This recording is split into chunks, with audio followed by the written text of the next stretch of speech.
over to you. Perfect. Thanks, Adam. So we will be looking at determining sleep solutions for children with sensory needs, assessment, dignity, and risk. So my name is Jacqui, and I'm an occupational therapist who obtained my degree in South Africa in 2015. Since then, I've been working in rural hospitals, rural special needs schools, which deal with profound intellectual disability and physical disabilities, which I absolutely loved. And this working in rural settings especially allows you to really dive into the raw therapy of working in households with limited resources, communication barriers, and most importantly, you're working with the families and strategizing together. I'm currently working in the London Borough of Sutton in a variety of mainstream primary and secondary schools, bases, and special needs schools. I'm passionate about families and children. Okay, so let's look into, before we actually go into what sleep is, I would just like to talk about briefly my experience of putting this presentation together. So I found in putting this presentation together that current literature suggests that sleep has a direct influence on all aspects of life. So with that being said, why is it so under-recognized by many occupational therapists? Sleep should be an important factor, if not the baseline, of every assessment. I too never really considered how sleep is classified as an occupation, and this presentation has definitely challenged me. Most of us as OTs are so focused on independence in the usual areas, but do we actually look deeper into sleep? This made me reflect on previous assessments I've conducted in the past. Did I let my clients down? Did I focus on the wrong thing? Did I not focus enough on sleep? So in saying that, we'll structure our presentation by firstly looking at the research links with sleep as an occupation, the importance and models, and the impact sleep has on our clients and their families. So according to research, early brain development in sleep, sleep is defined as a behavioral state characterized by reduced motor activity, decreased interaction with the external environment, and a specific posture. So lying down and closing your eyes. According to research done as well, sleep is vital to function and to perform our activities of daily living. Sleep is needed to stay healthy, interact, think, and perform to our best. For many people, sleep is difficult to fall asleep, stay asleep, or to be comfortable while sleeping. Restful and adequate sleep provides the baseline for occupational performance, participation, and engagement in daily life, a concept that is consistent with the development of occupational therapy. This is something we can all relate to. A good night's sleep will ultimately help us perform to our best, whereas a bad night's sleep will definitely not. The impact of sleep on function and participation is incorporated into the list of many performance areas occupational therapy practitioners address across our lifespan. Prevention and intervention strategies to address sleep needs lie within our scope and show another way in which the profession approaches clients in a holistic manner. So another research was conducted in China on sleep and early brain development. This paper reviewed the normal sleep characteristics and their development in children, as well as important factors for establishing a healthy sleep pattern during the first years of life. This paper then provided evidence of the effects of sleep on early brain development, particularly on learning and improved educational outcomes. So the key messages were sleep patterns dramatically change in early childhood. Establishing sleep patterns in early life is essential, and sleep plays a critical role in learning and memory, emotional regulation, and brain structure development, which ultimately will affect education. So what they found, positive sleep practices are important for establishing a healthy sleep pattern during the early years of life. Parents should start promoting good sleep practices by establishing a safe and comfortable sleep environment, regular bedtime routine, and appropriate sleep onset associations. Regular and consistent bedtime routines provide a sense of predictability and security and helps with activity transitions. I'm sure we can all relate to this in our children who have autism. They respond way better if they are prepared for something and know something is coming. So a bedtime routine is essential for this. Maintaining a safe and comfortable sleep environment can also promote adequate sleep, quantity and quality. Usually a comfortable sleep environment should be calm, quiet, dark, and with limited stimuli. Sleep onset associations are those conditions that are present at the time of sleep onset. It is important for infants to learn how to self-soothe and to fall asleep independently. They also found that sleep and early brain development was very important for the performance of working memory. Working memory is useful for holding information temporarily, for reasoning, and for decision-making. This can affect reading and maths and overall concentration. Sleep plays a critical role in mental health and emotional regulation across the lifespan, and is essential for our ability to cope with everyday stress and events. It was also found that less sleep leads to more negative emotions. Aware of my own mental health, when I haven't slept well, everything seems like a much bigger problem and a bigger issue, and getting out of bed in the morning is definitely requiring a lot more effort. And I think I would look at my day with a more pessimistic window. So more research was done, and it was discovered that the factors that impact on sleep, most factors that impact on sleep in children are as follows: parenting styles, family stress, occupational balance, cultural values, sensory integration and modulation, behavioral and developmental difficulties, anxiety, and medical problems.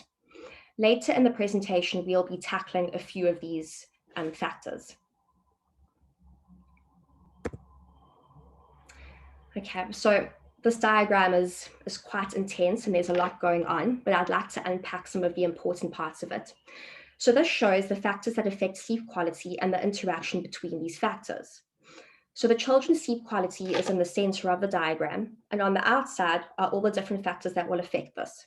Some of the factors work both ways. So for example, if we have a look at the parent and caregiver factor, parents provide physical care and emotional support, but they also play a very important role in their child's sleep patterns and creating a conducive environment for sleeping. And their involvement in this process is crucial. As well as parents playing a part, the children's sleep quality also affects parents. So if their sleep quality is poor and if they have difficulty falling asleep, this in turn will also affect parents. Looking at a couple of the other factors would be children's sleep disorders or medical problems. Some of these we will be discussing later, such as autism and epilepsy and other syndromes, which all have impacts on the children's quality of sleep. Other factors could be termed sleep habits and sleep environment.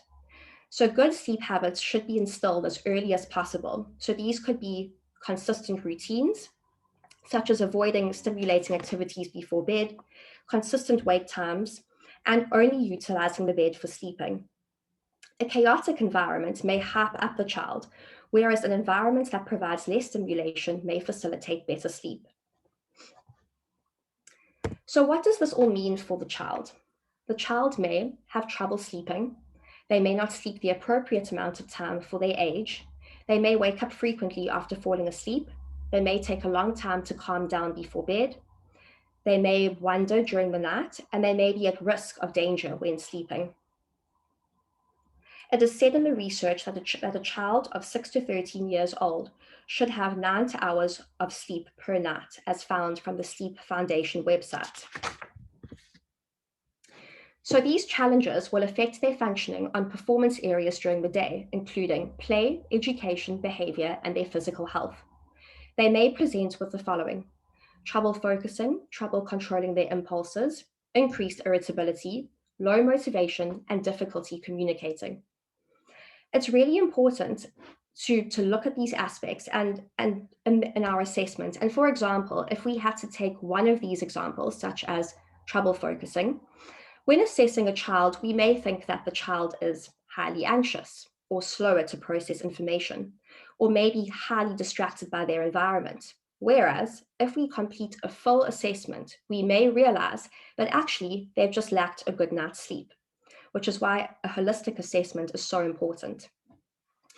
And I think this shows the impact of pediatrics and everyone in general of how lack of sleep can affect them.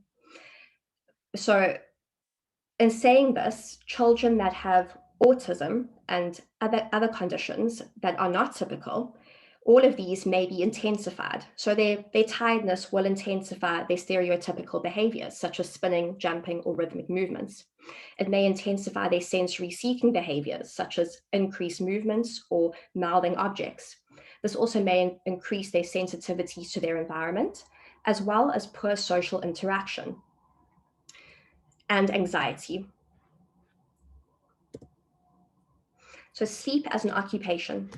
In occupational therapy, occupations refer to the everyday activities that people do as individuals, in their families, and within their communities to bring purpose to our lives. According to Whiffet, occupations include things people need to, want to, and are expected to do in everyday life. Sleep is described as a restorative occupation with the goal of rest. Occupational balance brings to light our time use and balance between sleep and daytime activities, and promotes the importance of this in our functioning and well-being. Sleep has a significant impact on functional performance in self-care, work, and leisure. And I think it's really important to understand that excessive or insufficient sleep or daytime activities definitely has a link.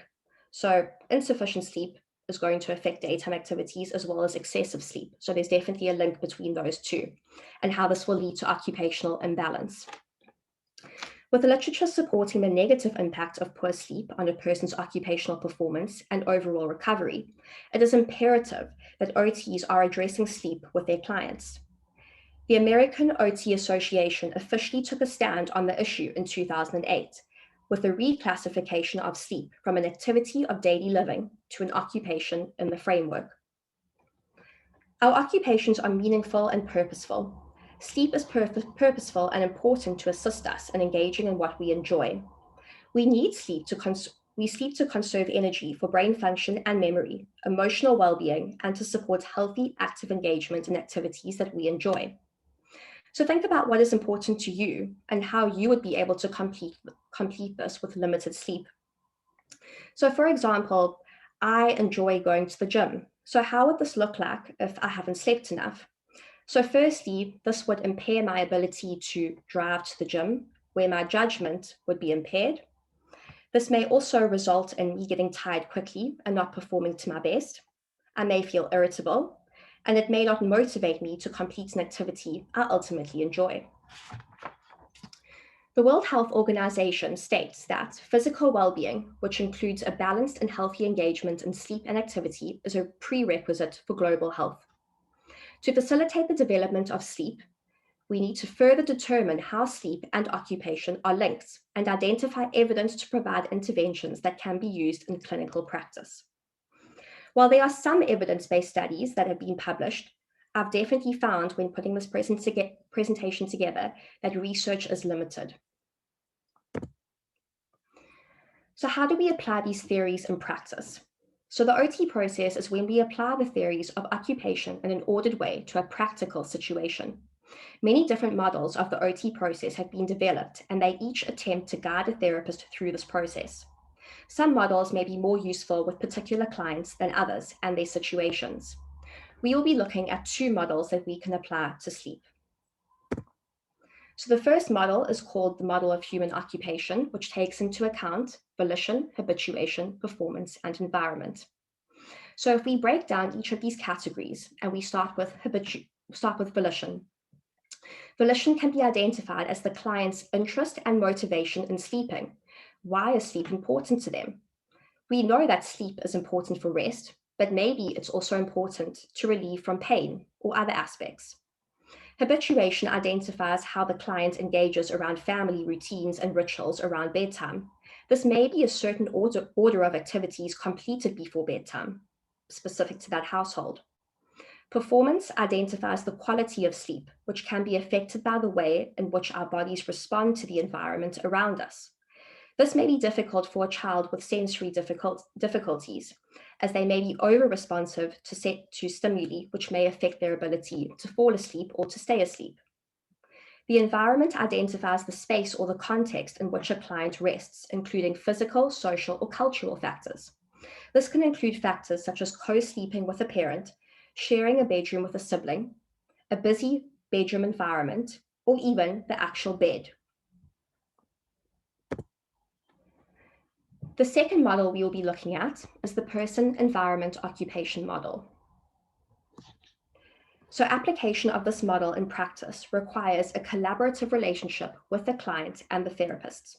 Therapists need to understand the issues presented by the client's needs, wants, and expectations by asking questions and using appropriate assessments. The model identifies factors which are either enabling or barriers, which is important to use when we're basing our intervention around these. So let's break down these three factors. Okay. So this diagram looks a little bit chaotic, but if we look at it carefully, it's actually really helpful in showing us how we can base our intervention.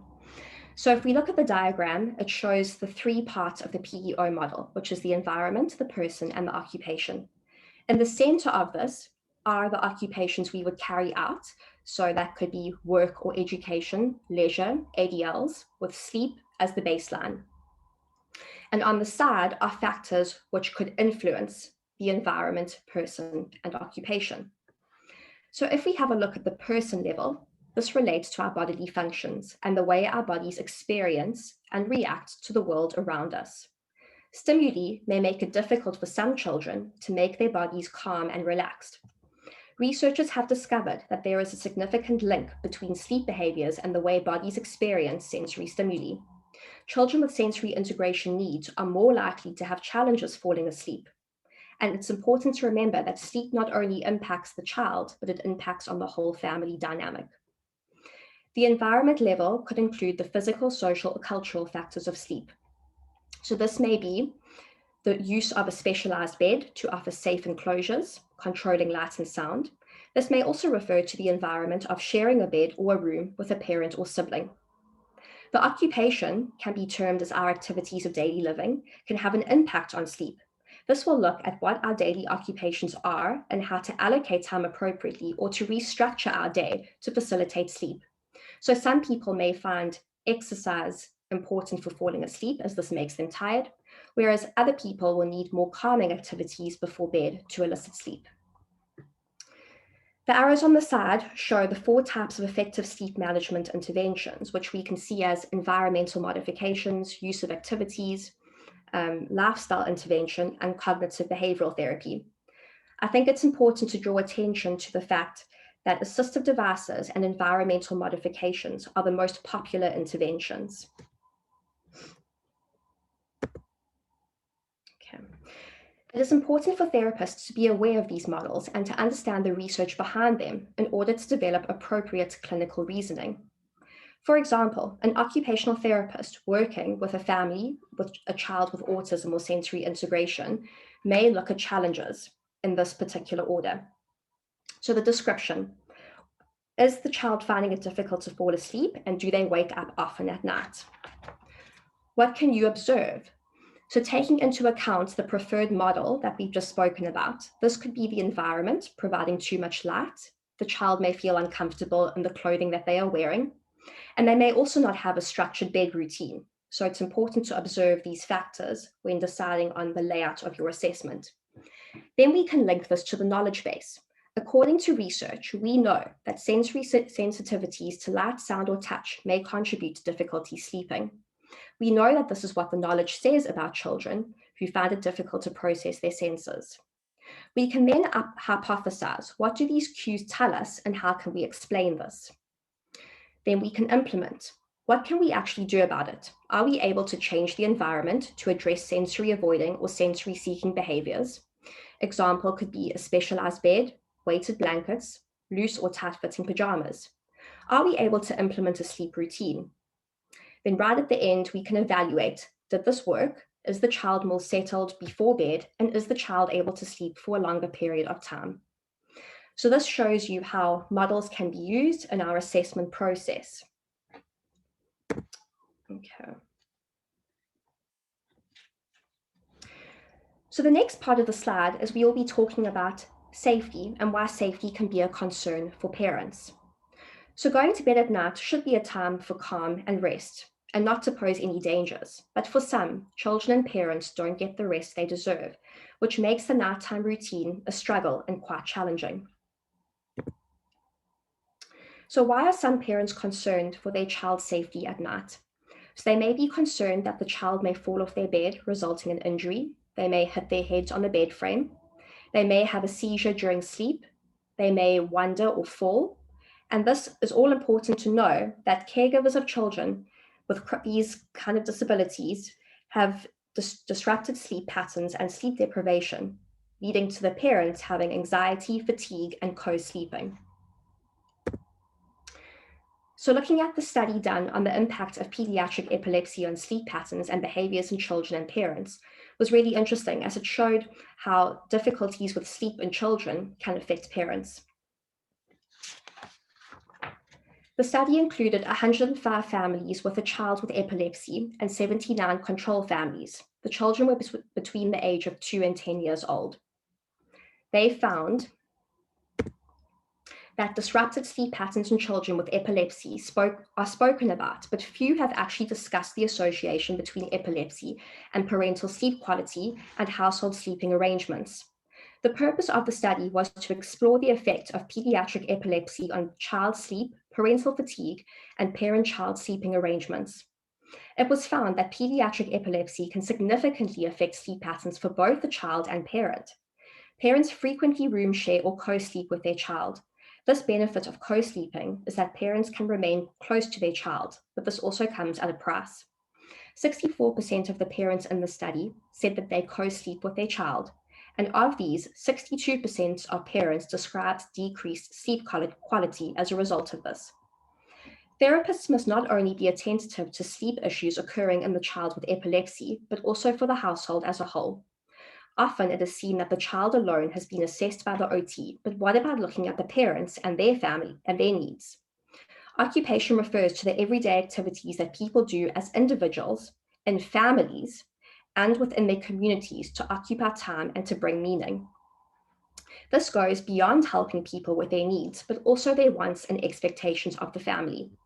This is in line with the CARE Act, which is a general duty to promote the well-being of adults. Some of the 9 components are physical and mental health, emotional well-being, participation in work, family and personal relationships. The Act states that local authorities must take into account the individual is best to judge their own well-being, and that the individual's views, wishes, and feelings must be taken into account. In conclusion to the study, parents felt that their sleep quality and quantity decreased in the setting of both room sharing and co-sleeping. Leading on from this, in a study of 50 epilepsy parents, they found that their sleep quality was negatively affected, as well as other factors, including their level of depression, physical health, emotional well-being, spousal relationship satisfaction. And this is all a result of room sharing and co-sleeping. So as we can see, the lack of sleep is detrimental to the child as well as to the parent. We'll now be looking at a few solutions to promote safe sleep. So firstly, specialized safety beds, which we will talk about a bit more after this, lower bed frames, safety mats on the floor, moving furniture away from the bed, as well as mounting lamps on the wall instead of keeping them on the nightstand to prevent children from lashing out and these items being knocked over, a seizure monitor, and sleep hygiene strategies. Sleep hygiene strategies could be enough physical activity during the day, keeping a regular and predictable bedtime routine, dimming the lights and avoiding electronic screens. And if your child needs some kind of background noise to fall asleep, to rather look at calming music or a fan for white noise. A good sleep environment is usually quiet, dark, and cool. Some children benefit from sleeping with a weighted blanket, which may help them to settle their bodies and feel comfortable. There are 2 schools of thought with this. The idea of using weight as a calming strategy does have some basis in current medical practice, but there are limited reputable scientific studies to back up the claim of whether these blankets actually work or not. A visual schedule for a bedtime routine can also outline the basic steps of the routine with pictures, making sure the child's sensory needs are met, regulating them before bedtime, which may include using deep pressure activities. So if we have a look at the first point where we discuss specialized safety beds, let's look at this in more detail. So why a safety bed? Specialized safety beds can make a huge difference when a person has safety issues, poor sleep patterns, or behavioral difficulties. It can provide a safe play space, sleeping space, or a calm area. This will also have a positive impact on the whole family. A separate space to be able to express feelings, especially when upset or agitated, can often be denied to those who need high levels of supervision, like in our children who have autism. This personal space can support the development of independent self-regulation and make them feel safe. This also encourages confidence and dignity of the child, where they know that they have a space to be able to release stresses that they may have. Looking further into this, this also allows for safety as it prevents nighttime wandering, eliminates entrapment during seizures and increased movement during the night, removes the risk of injury from falling out of the bed. Concentration and comfort. This reduces distractions in the enclosed area to benefit sleep. It reduces noise and is a calm space to regulate. I'm sure we could all understand that if a room is very busy and there's a lot going on, this can be quite distracting and it can be overstimulating. So in reducing all of these outside stimuli, this will definitely benefit sleep. And entertainment, it's also a place to play safely. And overall, parents will get a good night's sleep knowing their child is safely in bed. So who are the children who could benefit from safety beds? So we have quite a few children with different disorders or syndromes that we have displayed here. We will be talking about autism and sensory processing disorders, epilepsy, and Angelman syndrome specifically today.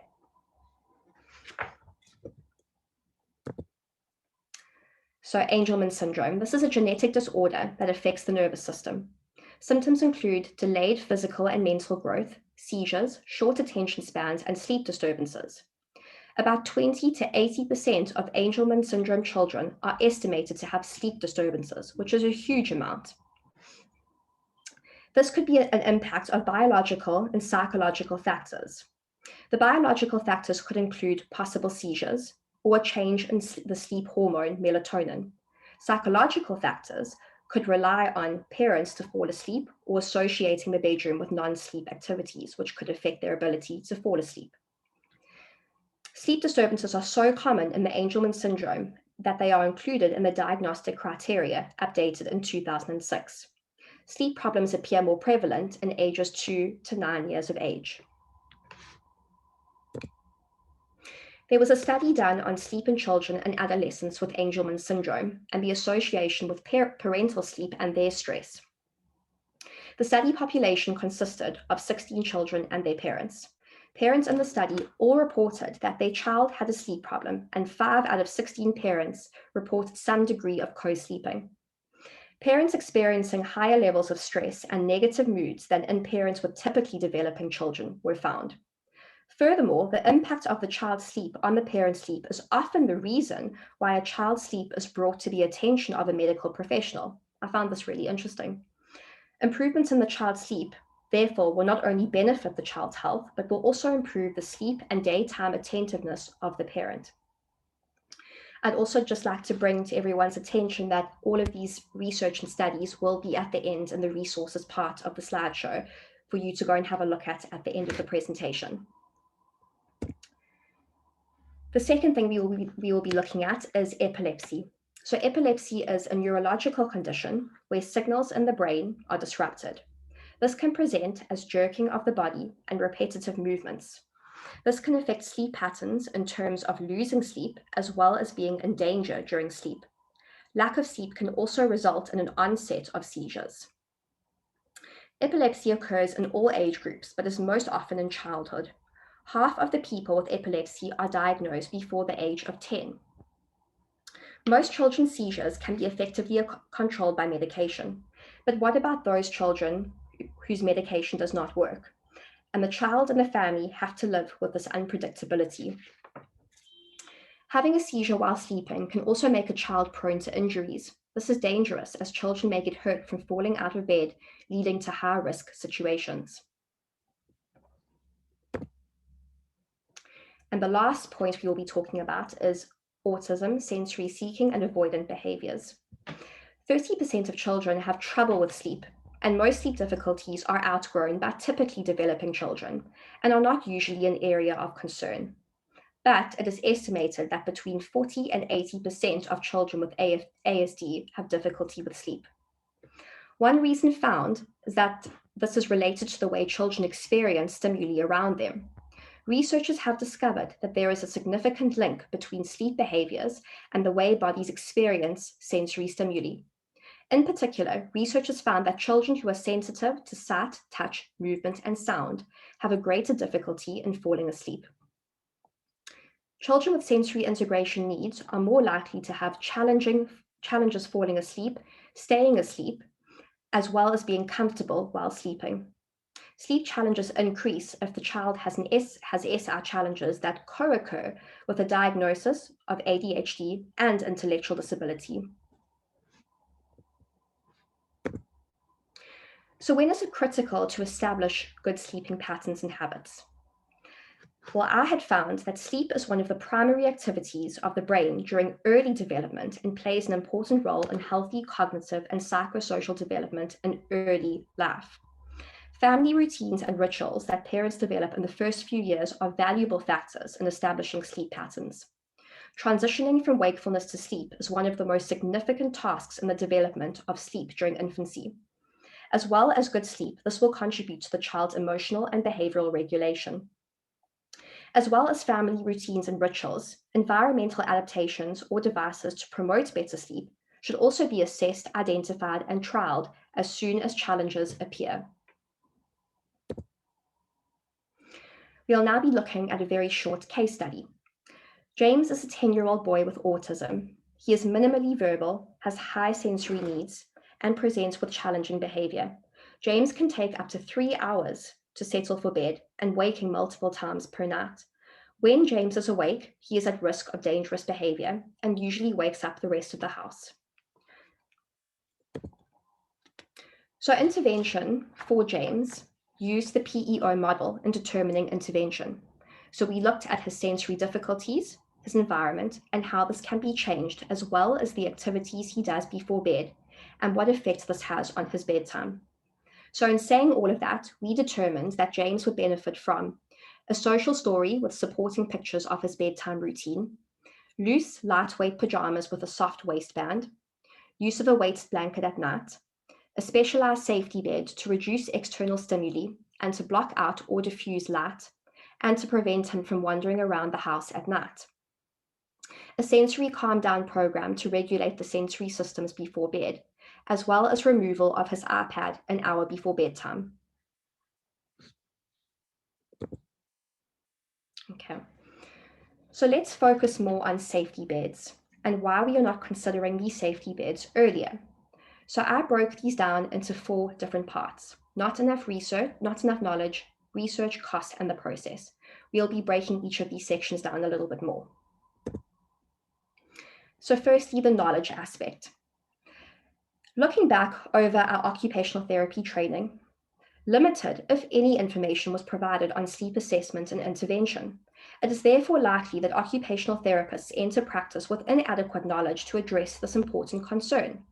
Sleep is a complex process that requires some knowledge of neurology, physiology, and psychology. And with all of this being said, that can be quite intimidating.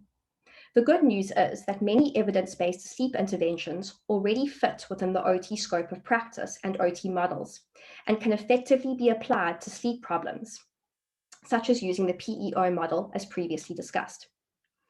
There is also a lack of OT-specific research on sleep assessment and intervention. A scoping review from 2014 found that while multiple studies show promise for sleep intervention that fit within the OT scope, none were actually delivered by OTs or occupational therapy treatments, which was quite scary. Journals such as the American Journal of OT have also been supportive in publishing research on sleep, though much more OT-specific research needs to be done. As well as OTs not having enough knowledge on sleep and intervention, there is also limited knowledge on safety beds and legislation guidance. The whole idea of investing in a safety bed is to change the sleep environment and to make the child more comfortable and safe within their surroundings, but there are still perceptions on restraint. The issue of restraint. So restraint is actually defined as an act that restricts an individual's movement, liberty, and freedom to act independently. Many OTs are not wanting to recommend specialized beds as a result of restraint misunderstanding, as the bed is an enclosed structure. A robust individual risk assessment with enough clinical evidence and an appropriate OT assessment will be required as evidence. Health professionals working with the child and the family should all be working collaboratively together to come to an agreement on what is within the best interest of the child. I think this is really important to emphasize the best interest and the well-being of the child. This should also not be considered a safeguarding issue if the parents are asking for help and support. Why is this so different to wearing a seatbelt in the car or even a high chair? The law requires that drivers and passengers aged 14 and over in vehicles must wear a seatbelt. Anyone under the age of 14 can wear a seatbelt or uses the right child restraint as required by law for safety. So again, a safety bed can make a huge difference when a child has a safety issue, poor sleep patterns, or behavioral difficulties. It can provide a safe play space, sleeping space, or a calm area. Families report a big improvement in the life and well-being of the person using it and having a positive impact on the whole family. Often now, OTs are rather recommending a mattress on the floor as this seems a safer option than a safety bed, but is it the best option? If we have to compare the two, if we look at having a mattress on the floor, this will elicit exposure to dust and no adequate airflow, and children could be more susceptible to illness if on a cold floor. This also could pose as a major safety hazard, as this doesn't stop a child from getting up at night or rolling off the mattress, whereas a safety bed will add comfort and safety during sleep in an enclosed area, eliminating entrapment and protecting from increased movement. Also, having a mattress on the floor could result in this being put into a parent's room, which again is talking about room sharing, which affects the whole family. Whereas with the safety bed, healthy sleeping patterns for the family will be elicited as the child has a specific area which is theirs and not shared, used to regulate and feel safe, which promotes independence, privacy, and dignity. This reduces outside stimuli and facilitates a conducive sleep area. The person is more likely to settle to sleep quicker and go back to sleep if they are not getting feedback from running around their room or from increased stimuli around a distracting or a busy room. Okay. Then the second part is the cost. So a safety bed should be one of the first options considered, as it is in the long run will be more cost effective. It is important for OTs to complete an informative assessment, listen and respond to the wishes of the child, family, and relevant others to determine the best solution for these families and the type of safety bed required. Ultimately, there will be a better outcome for the child, and it will be more cost effective to have a piece of equipment or adaptation used appropriately for its purpose. A safety bed, such as the Eurozone, can be recycled to other clients in need. It can also be a product to support a healthy routine and is a graded part of intervention, as this is something that doesn't need to be used for the rest of the child's life. In saying this, research has found, based on testimonials and case studies offered by parents of safety beds, such as the Eurozone, and have said that even if they don't require these beds for safety purposes anymore, children or adolescents still like to use these beds for a safe, relaxed space. Therefore, a long-term saving for a happy child and family. These beds can also be loaned equipment on a short-term basis to trial whether they are beneficial. After this, it can be determined whether these beds should be kept for a long-term basis. It is also important for OTs to follow up with their families where a safety bed has been recommended to determine whether these beds are still being used and are appropriate.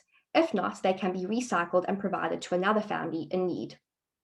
Safety beds may also offer respite services, as they can be used for travel and portability, allowing parents and carers to take a break while the child is looked after by someone else, maybe another family member, in the comfort and safety of their bed.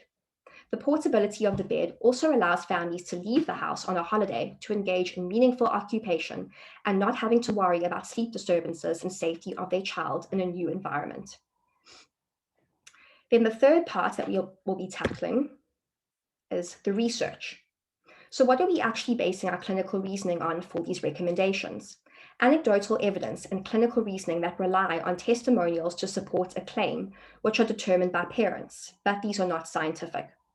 Anecdotes can assist with clinical teaching as well as help to influence professional or public opinion by relaying information in a familiar and personalized way. Some case studies and testimonials from parents have spoken about how safety beds have boosted their child's quality of sleep. These accounts were taken from parents of children with Angelman Syndrome. I'll just go through a couple of them that I've found. The first one says, "I wish someone would have told me to transition our son to an enclosed safety bed as soon as he was too big for a crib. Having a safe bed for him means that he can be awake at night and we know that he is safe. It allows the rest of our family to get the much needed rest that they need. Safety sleepers are also great travel bed options because our kids' sleep patterns are rarely affected by change." The second case study said, "Our son went from a crib right to a safety bed at age 4. The bed provides the safety he needs as he moves around a lot." And the third one, "My daughter's room is one of her favorite spaces. We keep it simply decorated with only a swing and a safety bed. We want her space to be hers, conducive for safe play and good sleep. We can also take this with us on trips so she feels right at home wherever we go." Those were quite nice testimonials from parents based on safety beds. Lastly is the process. So how are we assessing the need to support?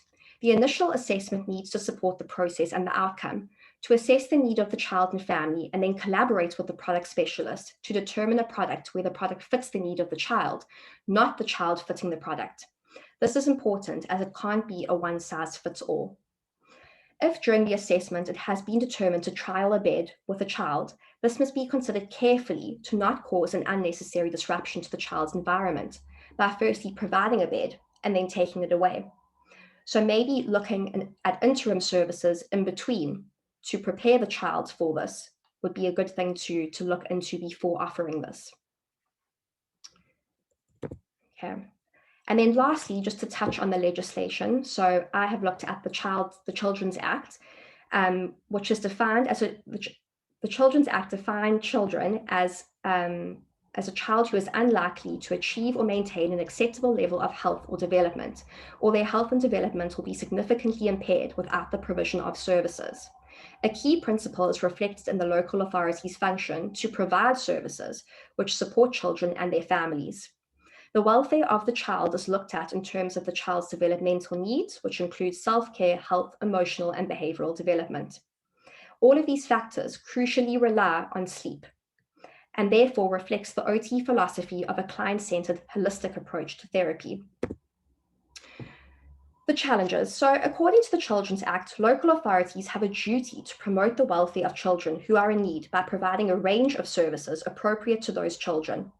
Local authorities are effectively under a duty to carry out an assessment of a child's needs as part of their duty to take responsible steps to identify the extent to which there are children in need within their area. And where it appears that a child is in need, the authority may assess this need. Assessment should investigate needs in a holistic manner and consider what services will meet these needs. Importantly, once an authority has decided that it is necessary to meet a need, it cannot avoid doing so because it does not have the necessary resources. A decision needs to be made necessary to meet a need does not necessarily equate to a decision to meet in a certain way or by the use of a particular provider or specific piece of equipment. The choice remains open, and it's important to work with families and determine the cost versus the benefit of the service. Also looking at the Human Rights Act, states that people have the right to rest and to leisure. Sleeping and resting are part of restoration activities, and people have the right to participate in it, enabling them to fulfill their potential. Secondly, people have the right to be supported to participate in sleep occupations. And finally, people have the right not to suffer abuse or economic, social, or physical exclusion, to have the necessary knowledge and resources where sleep occupation usually takes place. And lastly is the CARE Act. Wellbeing local councils must have services to meet different people's needs, strengthen the right of people with learning disabilities, autism, and their family carers. It promotes fairer, more personalized care, and shifts the focus of local authorities from providing services for specific groups to supporting individuals to achieve the outcome that matters to them. Promoting well-being includes physical and mental health, participation in work, education, and recreation, domestic, family, and personal relationships, and the individual's contribution to society. We can pick out all these points and see how sleep is needed to perform them. Interestingly, that it notes that the individual is best placed to judge their own occupational need and well-being, and this can link with a need, want, and expectation. We can therefore recommend intervention and resources to promote sleep, as this promotes mental health, education, work, and behavior. Okay. Then lastly, looking at opportunities. So it is important to take the holistic MDT collaboration intervention into account, as us working together will result in what is best for the child. Also, use of marketplace and developing technologies. So the marketplace we need to understand is growing, and we need to appreciate what the market can offer us, but also not to continuously use a fixed product that we always use, but to be open to evidence of new products coming out. This also allows for research, and research provides opportunities for sleep and sleep interventions to be studied and then to be applied to our field. And of course, it is important that we continue to support our families through challenging times. In summary, we have covered the occupation of sleep and the questions we should be asking our clients and their families, and using a holistic approach based on a model and occupation-focused assessment, taking into account need, want, and expectation. Also, using safety beds, their benefits, and the importance of the process to assist our families.